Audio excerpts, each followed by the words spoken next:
You know what I mean? It's a tough position to be in. So I say a lot of mean things. You guys gotta remember, I'm not saying it to be mean. I'm saying it because it's funny. And everything's funny till it happens to you.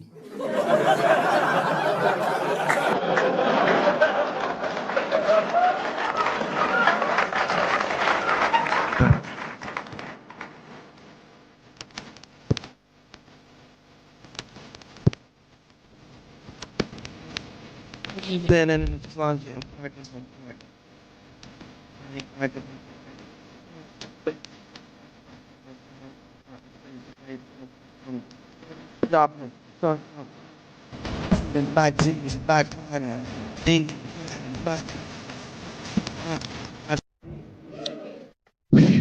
Well, it's the last show.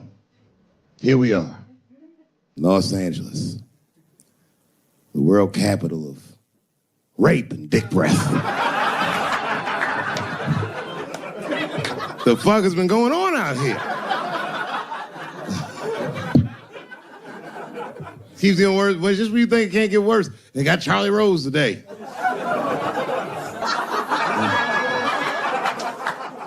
It's gonna be a quiet morning on the news tomorrow.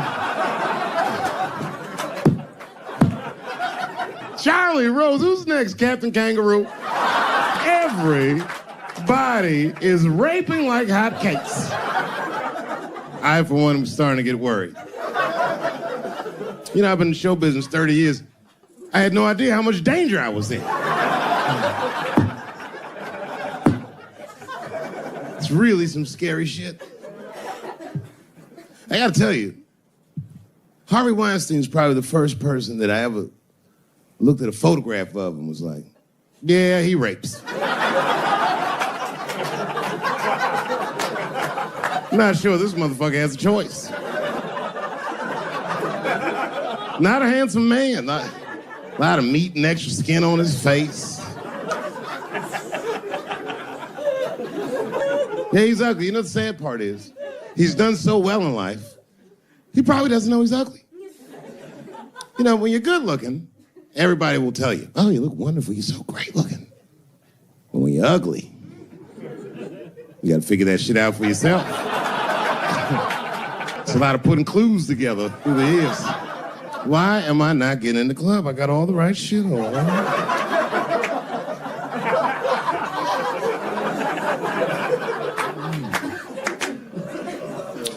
Because if it was Brad Pitt doing that shit, he wouldn't have heard a peep. The girl would just come back down like, I got the part.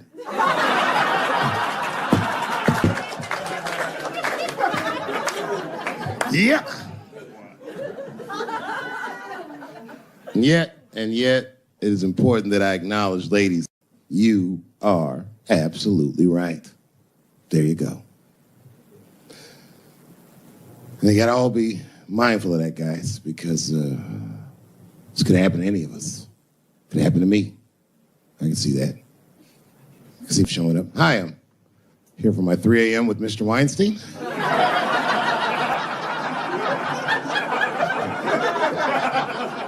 Hey, Harvey, I got your text. I'm here to talk about the script. Seems like it's gonna be hard to read in candlelight, but I guess I could try.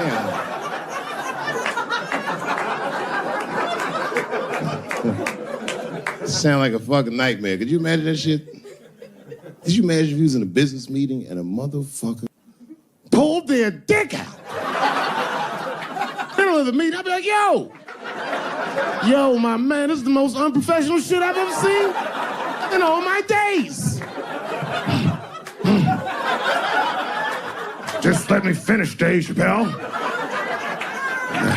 I'll put you in all 3 Lord of the Rings.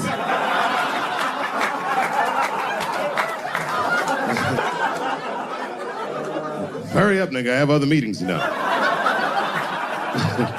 I have a 4:30 a.m. at Brett Ratner's house. And,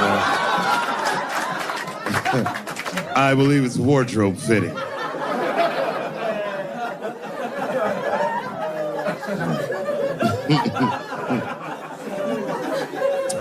Wow. I mean, it is really bad out here, isn't it? Kevin Spacey's out here grabbing men by the pussy. didn't even know that was possible. Jesus Christ. You got the guy from Star Trek, The Next Generation. That's who we got.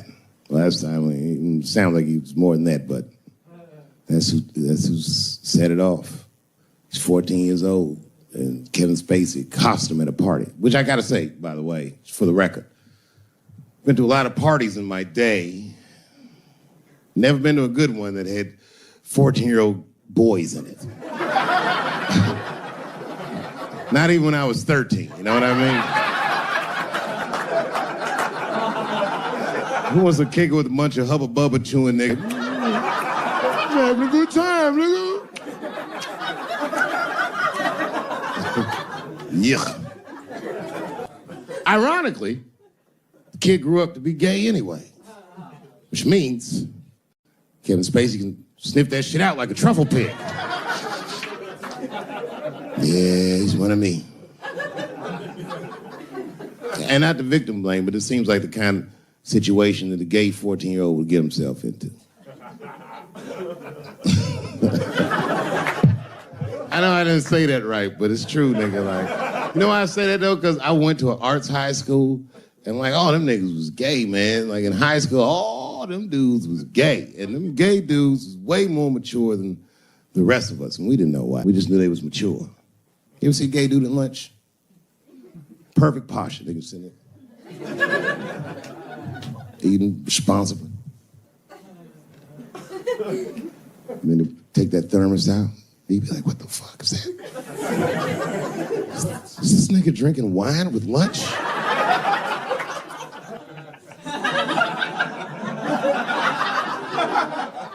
And we didn't know what it was. Because we were young boys, we were just trying to figure out who we were. And we didn't realize these gay dudes was fighting to be who they knew they already were. Some impressive shit. They were fearless, the gay kids. Fucking fearless. I've never seen a scared gay dude in my life. What kind of man has no fear? You could be tied up in a hostage situation with a gay dude. Them niggas will still be like, I'm thirsty.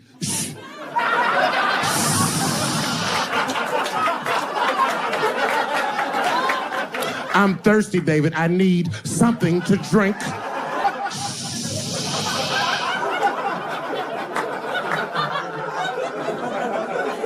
Well, then shoot me. I would rather die of a bullet than dehydration, nigga. I am thirsty. I need some water.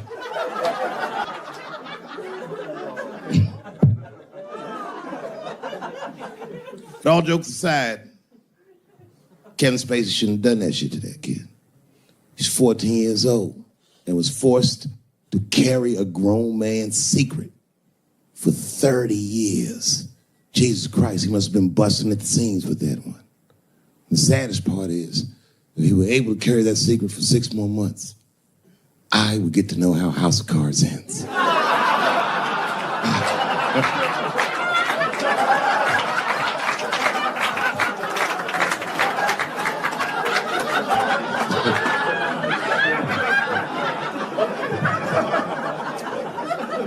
Yep, ladies and gentlemen, these are dark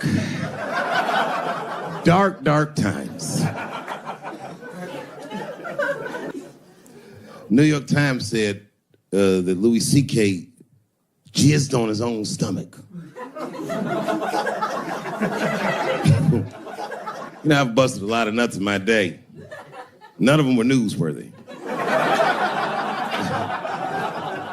Shit was really gross, because they didn't just say it like I said it. They didn't just say jizz on the stomach. They said it in that fucking Pulitzer Prize-winning style that the New York Times has. It was very descriptive, like, you know what I mean?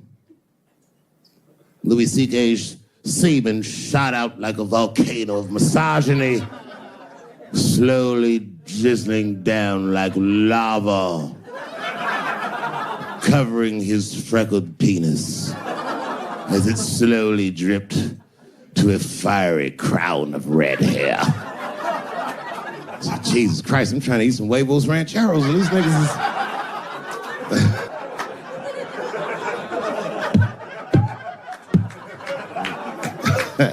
And the part, being a comedian, knowing the motherfuckers, everybody comes up to me like, did you know?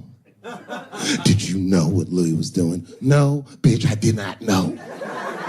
The fuck you think we talk about at the comedy club? Hey, nigga, how was the weekend? Great, man. I was just jerking off in faces and coming on my own stomach, having a good time. You know how this business is. No, I didn't know. They act like we sit around like Grease. Tell me more, tell me more. Then she put up a fight. Dun, dun, dun, dun, dun, dun, dun, dun, dun, dun.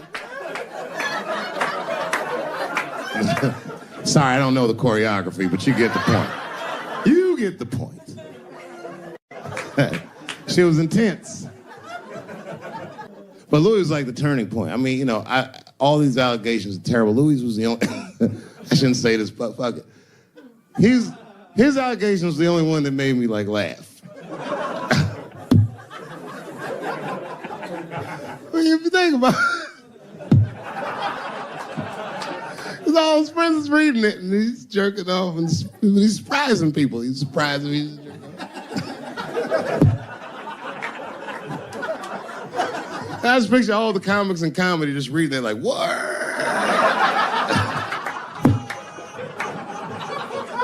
It's terrible. I know it's terrible. I'm sorry, ladies. You're right. You are right. But at the same time, I mean, you know what I mean? I don't know. Jesus Christ, they took everything from Louis. I was like, I don't know, it might be disproportionate. I can't tell. I can't tell. This is like where it's hard to be a man. One lady said, Louis C.K. masturbating in front of me ruined my comedy dreams. Word.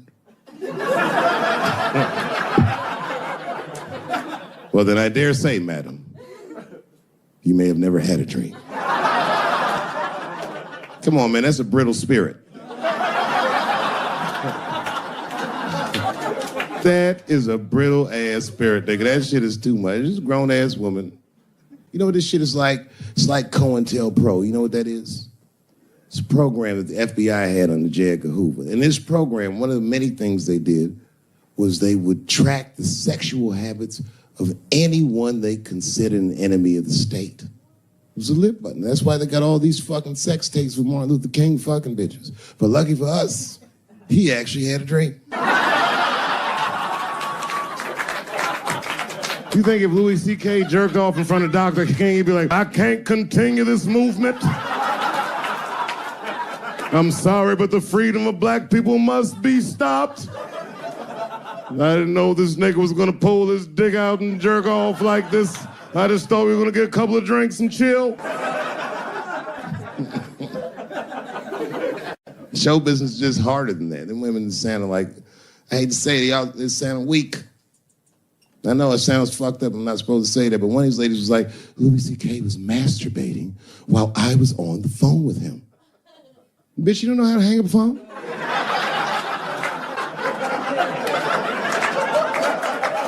How the fuck are you going to survive in show business if this is an actual obstacle to your dreams? I know Louis is wrong, ma'am. I'm just saying I'm held to a higher standard of accountability than these women are.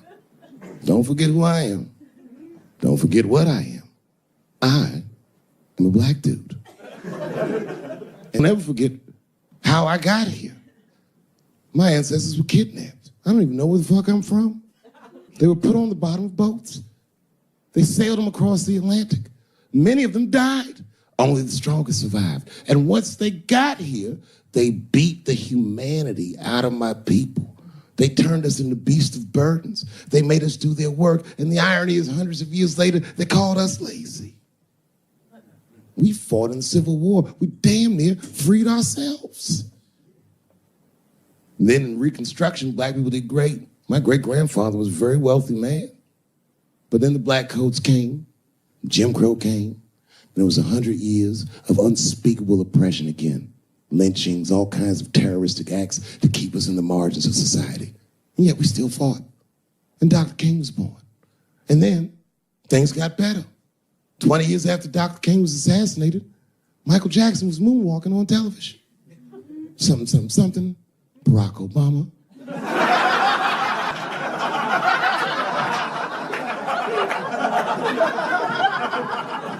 Donald Trump, and now here we all are. 400-year nightmare. Took us 400 years to figure out as a people. White people's weakness the whole time was kneeling during their national anthem. That's a brittle spirit. That's right, nigga. On the rock, it's regular. Ah! Ah! What are you doing, nigga? Stand up!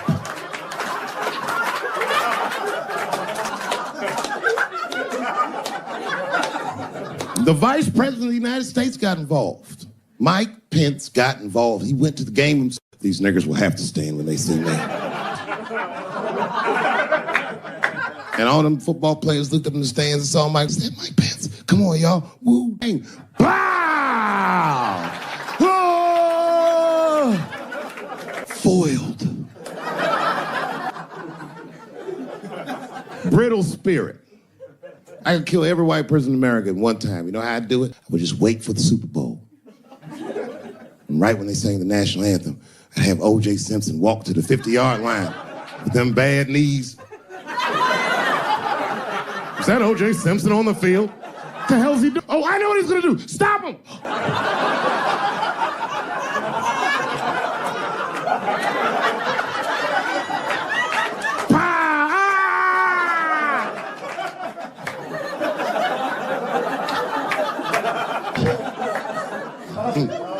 You gotta man the fuck up, y'all. I don't mean to be disrespectful, because, man, I know you're upset what I said, but, you know, I know you're right, but come on, baby, it's me. I was right once. Remember that? Does anybody remember when I was, like, missing from show business for 12 years? Remember when I had, like, this really popular show and I walked away from $50 million? A lot harder than walking away from Louis' freckled dick.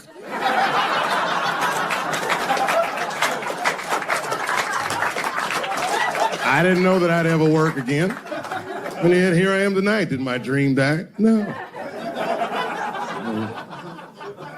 I remember that shit. You don't remember that when I quit my show? Remember I went on the way out the door, I said, something's wrong in Hollywood. I believe they said I smoked crack. That's right, I remember. They called me crazy. So really, you're right, ladies. Congratulations. Enjoy it. And they're coming for you, bitches. They're coming for you. There's one person that's uncomfortable. You know who's the most uncomfortable motherfucker in the room? The nigga that's right. I was right at an orgy once. Nobody fucked me. I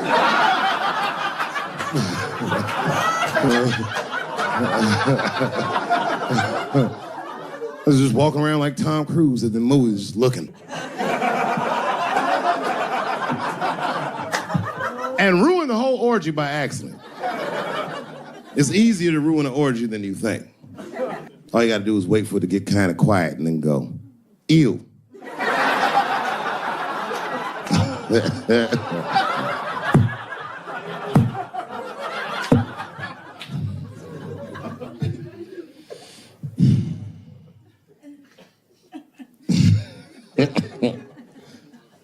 I know I feel bad. But I just feel like this is all happening for a reason. And ladies, I want you to win this fight. 10 years ago, I might have been scared, but, you know, I got a daughter now, so if you win, she wins. So I'm rooting for you. And I agree with you. At least ideologically, I do. I don't know if you're doing it just right, but I mean, what am I to say? I don't think you're wrong. I just think that you can't make a lasting peace this way. You got all the bad guys scared, and that's good. But the minute they're not scared anymore, it will get worse than it was before. Fear does not make lasting peace. Ask black people. And that's what it is. What this city really needs, without irony, I'll say this, the cure for LA is in South Africa. You motherfuckers need truth and reconciliation with one another. Because the end of apartheid should have been a fucking bloodbath by any metric in human history, and it wasn't. And the only reason it wasn't is because Desmond Tutu and Mandela and all these guys figured out that if a system is corrupt, then the people who adhere to the system and are incentivized by that system are not criminals. They are victims. and that the system itself must be tried. But because of how systems work is so compartmentalized as far as information, the only way we can figure out what the system is if everybody says what they did. Tell them how you participated. Because men want to help, they're just scared. Because Ben Affleck tried to help. Hey, what happened to these ladies is disgusting. Oh, nigga, you grabbed a titty in 95. All right, fellas, I'm out. Fuck that, I ain't help. I just want to help. I want to be a good guy. Like, I can't even say the word Me Too anymore. The nigga tonight was like, Dave, I'm going to the comedy club. I was like, I am also going to the comedy club.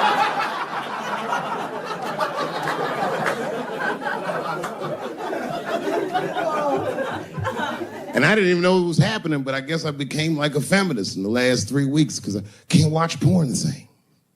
Like, I watch it sometimes, but I can't click on these motherfucking thumbnails, not with those titles. Guy crams young girl in the ass with hard right. I can't click on that. Come on, nigga, give me something I can click on. Dude gets sucked off by a midget. Little person, I say to myself.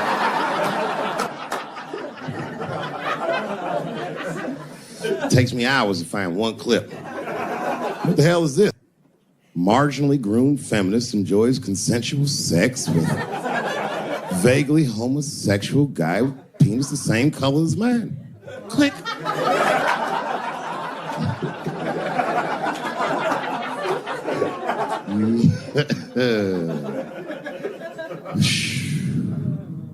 You notice a lot of black dudes haven't been getting Me Too. I don't want to jinx myself. You know why, though? Obviously, black women go through the same thing, right? The reason is because black women from slavery won't tell on us. Because they know that no matter how bad we black dudes are, white dudes are very mean. They're scared to see us get punished. My wife is Asian. She'd tell on me in a goddamn second.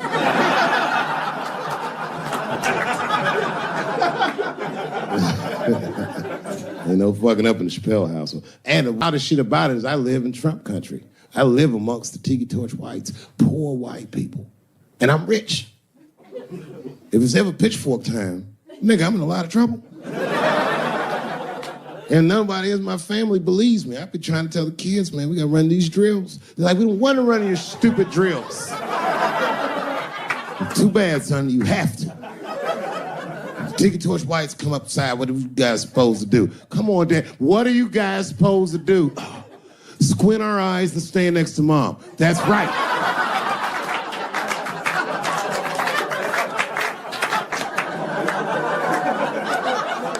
And what are you gonna bring me?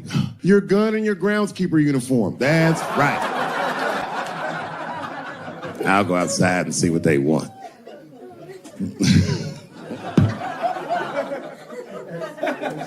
It is wild, bro. Where you from, man? Where you from? New York. You from, what, Manhattan? Brooklyn. You are from Brooklyn, aren't you? You look like you can rob somebody with a hammer.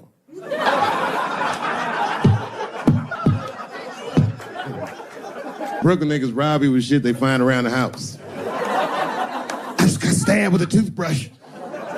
This nigga must be from Brooklyn. I'm fucking around. Yeah, man. Well, you ladies are right. To be honest with you, your lives look terrifying to me. They do, man. I know nothing about being a woman, but I know fear. Yo, I used to live in New York when I was 17, and I couldn't even pay my bills. You know what I did to make money? I used to do shows for drug dealers that wanted to clean their money up. One time I did a real good set, and these motherfuckers called me in the back room. They gave me $25,000 in cash. I was probably 18, 19 years old. I was scared. I thanked them profusely. I put that money in my backpack. I jumped on the subway and started heading towards Brooklyn at 1 o'clock in the morning. Never been that terrified in my life. Because I never in my life had something that somebody else would want.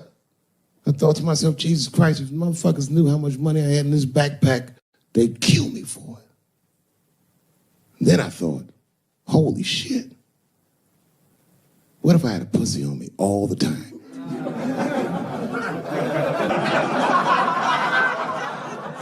That's what women are dealing with. Tell you right now. It's real talk. If them same drug dealers gave me a pussy and said, put this in your backpack and take it to Brooklyn, I'd be like, nigga, I can't accept this.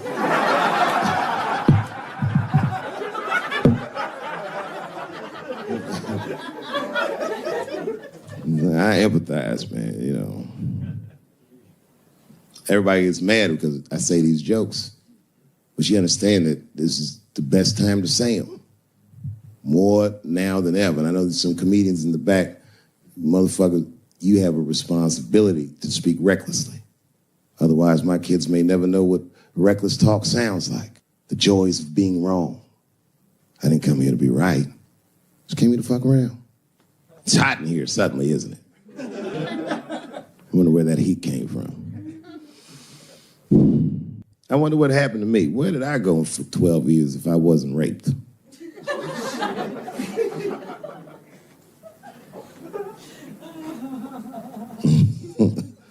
Maybe there's something else going on. Maybe these rapes aren't even the worst of it. Wouldn't that be something? Wouldn't that be something? You can go ahead back in Brooklyn. You don't need to hear this shit.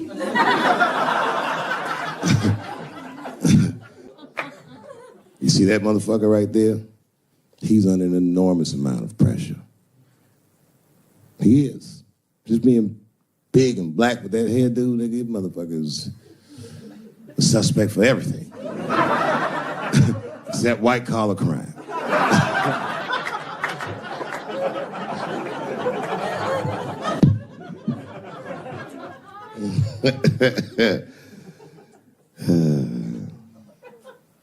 Sometimes I wouldn't talk about where I went, but y'all don't even want to know. I was gone for a long time, nigga. I was in the upside down.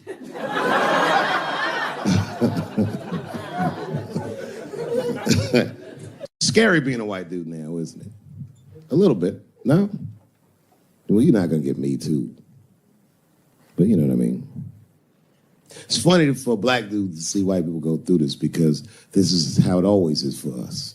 All my heroes is either murdered by the government or registered sex offenders. Sad, I know, man. But we've already been through it. Like Michael Jackson. Remember when they said all that shit about Michael Jackson? They never proved anything till his dying day. But they said that he did some very heinous things. And one time I watched a documentary about it. They were talking about all the shit Michael Jackson allegedly did. And as they were saying all these allegations, they started showing pictures of his home, the Neverland Ranch. You ever seen Michael Jackson's house on television? Well, the short of it is, there's a lot of things for kids to do with that place.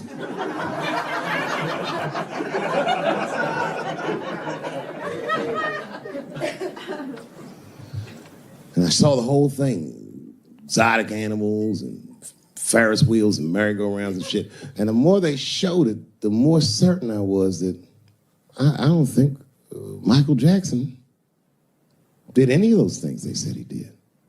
His house didn't look sexual. It looked like he was flossing on those motherfuckers.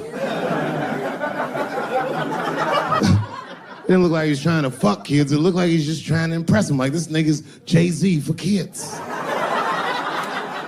Like, he's just walking through his house. This is my cotton candy machine. It makes 3 tons of cotton candy a day. You know, all the cotton candy you want. This closet is filled with nothing but custom-made karate slippers. Isn't that cool? Shall I have my monkey bring us more cupcakes? Hey guys, let's watch a movie. What movie do you want to see? Home Alone. Oh no, don't touch the DVD player. Macaulay Culkin's here, he can act it out. Come on, Macaulay. Act out Home Alone for my guests. And them kids was like, man, you are all right, mister. This is fantastic, man. We had you all wrong. All wrong? What? I don't understand. What do you mean? Huh? Oh, well, you know, we thought it was going to be the usual. Like, you're going to have us come over and give us some wine cooler and, you know, suck our dicks. What? Suck your dick. You faggot ass kids. Nobody trying to suck your dick, nigga. I was trying to show you a better life. Bubbles, get these kids the fuck out of my house. You're just like everyone else. Hollywood is no place for moral absolutism. You know what I mean? We must never forget that R. Kelly peed on a 15-year-old girl. And he also wrote, I Believe I Can Fly. Same guy, same lifetime.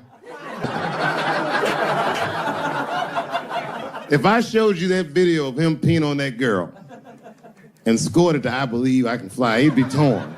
I used to think that I could not go on. You would know how to feel. If I can see it.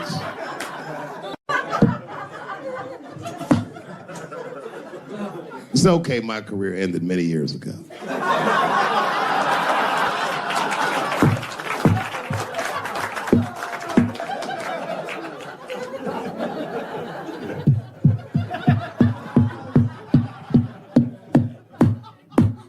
Order. No, I'm terrible. I'm sorry, everybody. I'm sorry. You want to know what happened to me? Yeah. Nah.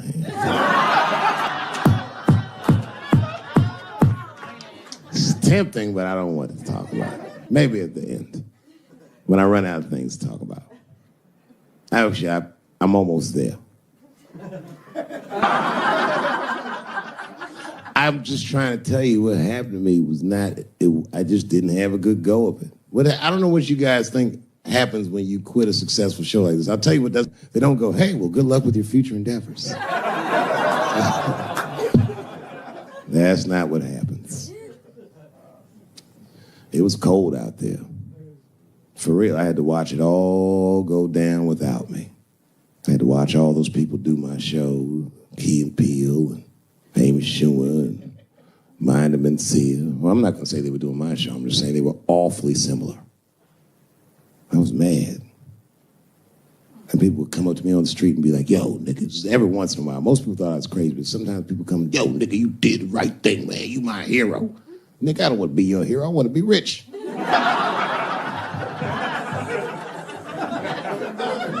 Never choose to be a hero, because heroes die uncomfortable deaths. All I wanted to be was Paul Revere. I just needed one heroic moment, you understand? Paul Revere's ride was only one night. And then 40 years of him being like, hey, y'all, remember that time everybody was asleep and I was up and the British was coming? Boy, it's a good thing I was awake, nigga. Everybody be dead.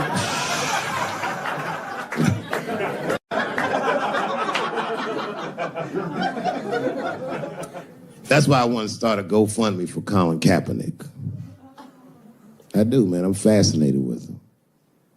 I want to make sure he never has to play football again. He can if he wants to. I just don't want him to have to. Because why the fuck not? I know he's rich and people would be like, I'm not giving a GoFundMe to a rich dude, but you should. You should.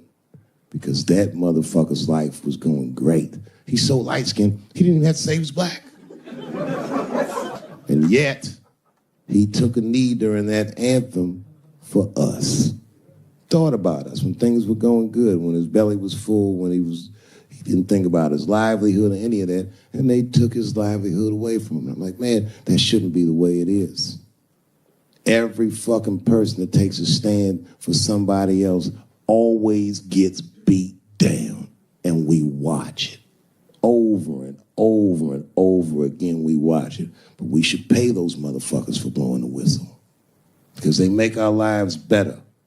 And we could change the narrative. We could make one motherfucker have a good outcome for doing the right thing. And that would make another motherfucker be brave enough to do the right thing. And if you did that, then niggas like Harvey Weinstein wouldn't rape for 40 years because bitch want a stupid-ass part. We should take care of each other. Wouldn't it be nice to be like, remember that time they was gonna kill Jesus, but then he got all that money?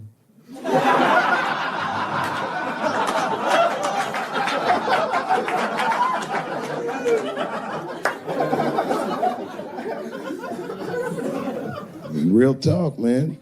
It's not a racial thing. It's about us making our society better.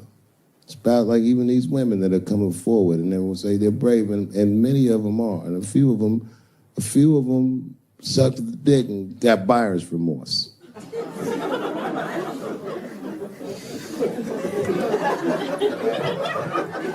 Yo, that's a huge omission from this narrative. This wouldn't have gone this far if some women weren't willing to do it. You can't ask every woman to hold the line. Some women can carry things heavier than others.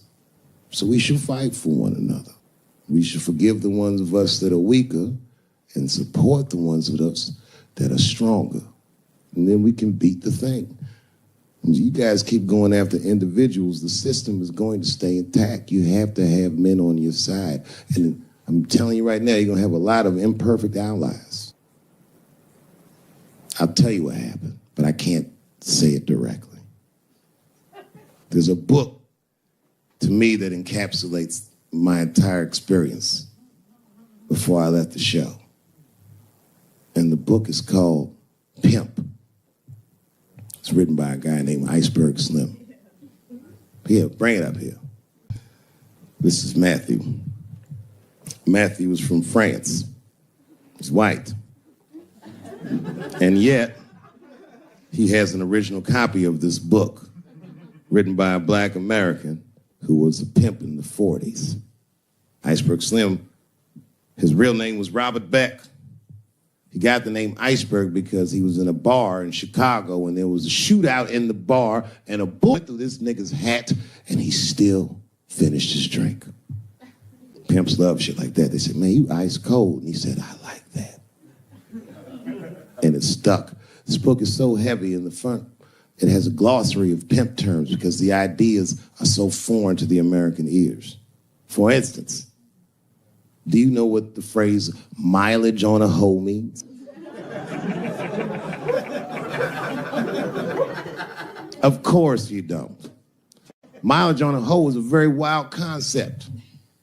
It means that pimps understand there's a finite amount of bad shit a person can do before they'll lose their fucking mind. And a good pimp can look at a woman that he's never seen before and call it, she's good for 500 fucks. That's her mileage. Anything over that, that bitch is gonna spill. They do it to you. Why the fuck you think most of us work from 9 to 5? Because 9 to 6 might kill a bitch.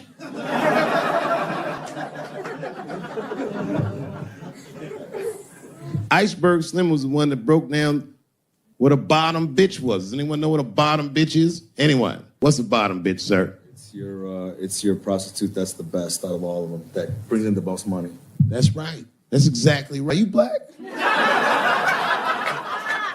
That's right. A bottom bitch is a pimp's number one hoe. She's even a bitch that helps him keep the other bitches in line. I will repeat. She's even the bitch that helps him keep the other bitches in line. If the pimp was McDonald's, the bottom bitch is French fries. The rest of them bitches like fish sandwiches and cherry pies and shit like that. Iceberg Slim breaks down some of the coldest capitalist concepts I've ever heard in my life. He describes in detail how these men break women so that they will give them the money that they make with their own bodies. There's a story in here so cold it makes me shudder to think about it. Well, Iceberg Slim trying to control the woman that he finds uncontrollable. So he asks older pimp how he can rein her in. And the older pimp says, oh, that's easy, Iceberg. All you have to do is beat that bitch with a coat hanger and then run her a bath and give her some pills. She'll be so grateful that you fixed her that she'll forget you were the motherfucker that beat her in the first place. That's some cold shit. Now, at the end of this book, Iceberg Slim tells a story. It's kind of the crescendo of the book. And in the story, Iceberg Slim's bottom bitch is at the end of her mileage. If she was good for 500 fucks, she was at 498. She was bubbling. You could see it. She was going crazy. She started saying all kinds of shit. Oh, I always wanted to be in circus. Circus? This bitch is loose. I can juggle too, you know. Juggle? He had to let her go. It's hard to let her go. A bottom bitch go. And he wasn't ready to let her go because his organization couldn't handle losing her. But she didn't know that. She didn't know how important she was. So what he did was he called her to a diner. He said, look, bitch, you and I got to part ways. She said, fine, motherfucker. I don't need you anyway because I know somebody at Ringling Brothers. She was like, all right, bitch, whatever. I got one last trick for you. It's a big money trick. You do this for me, you get paid, I get paid, and we go our separate ways. She said, fine, motherfucker, what do you want me to do? He said, okay, there's a guy in that hotel across the street. He's waiting for you in room number 7. I want you to go over there and I want you to fuck him. But before you do, I need you to put some of this stuff in his drink. And then he's gonna fall asleep. When he does, there's a briefcase on his bed. Bring the briefcase to me. That's the trick, bitch. Can you handle it? She said, fuck yeah, I can handle it. And I can't wait to get rid of you. And then she ran outside, jumped on a unicycle and pedaled across the street. And Iceberg watched her. He was like, man, she's pretty good. Man, if I never jerked off in her face, maybe she would have been in the circus right now.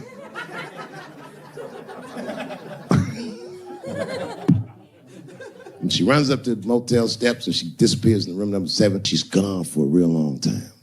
Real long time. So long, in fact, that Iceberg got a little worried. But then, suddenly, she came back. He said, what's going on, bitch? Where's the briefcase? She said, I didn't get it, Daddy. He said, what do you mean you didn't get the briefcase, bitch? What's wrong with you? She said, oh, I did everything you said, but that man don't look right. Something wrong, Daddy. He said, what do you mean something's wrong, bitch? Did you put that stuff in his drink? She said, I did everything you said, Daddy. I put all of it in his drink. He said, wait a minute, bitch. Wait a minute. You put all of it in his drink?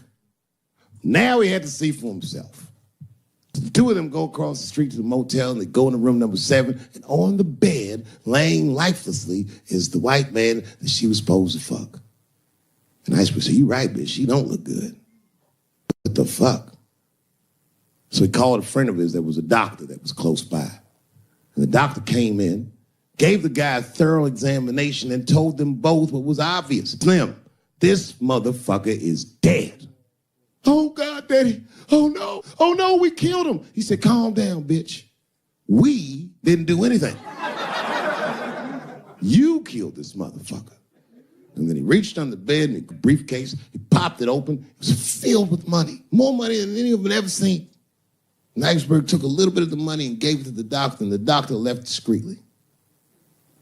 All right, bitch, let me think. I can fix this for you. I know somebody I can call. But if I call him, I'm gonna owe these motherfuckers a big favor. Oh, God, Daddy, please. I don't want to go to jail. Neither do I, bitch, so will you shut up? She picked up the phone. She heard him mumbling in the phone a little bit.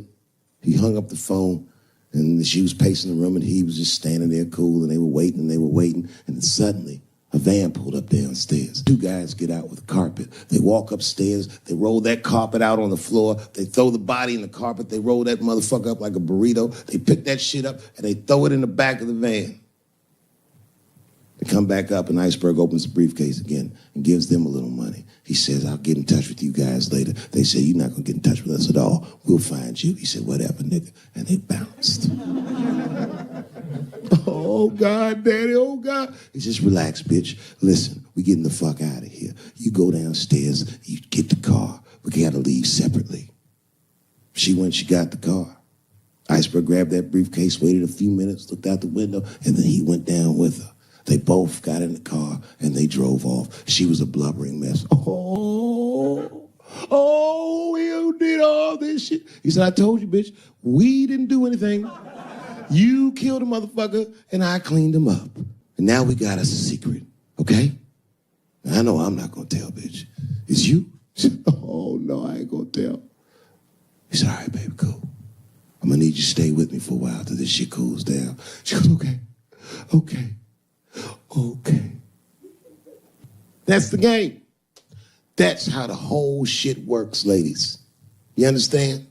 This bitch was at the end of her mileage. She was at 498. She ended up tricking for Iceberg for another 6 months. She must have turned another 200 tricks for him. Do you understand? That's some cold shit. And the cold shit about it is that the dead guy on the bed wasn't even dead at all. This motherfucker was just a friend of Iceberg's acting like he's asleep. The doctor wasn't a doctor. It was a motherfucking butcher that happened to have a white coat. And the dudes who came with the moving van clothes was dressed like movers because they were movers. Iceberg had gotten a new apartment. And the bag of money was Iceberg's money in the first place. The money he got from all those women. That's a cold game. That's the motherfucking capitalist manifesto. And that's why I went to South Africa. So now we got us a little secret, bitch.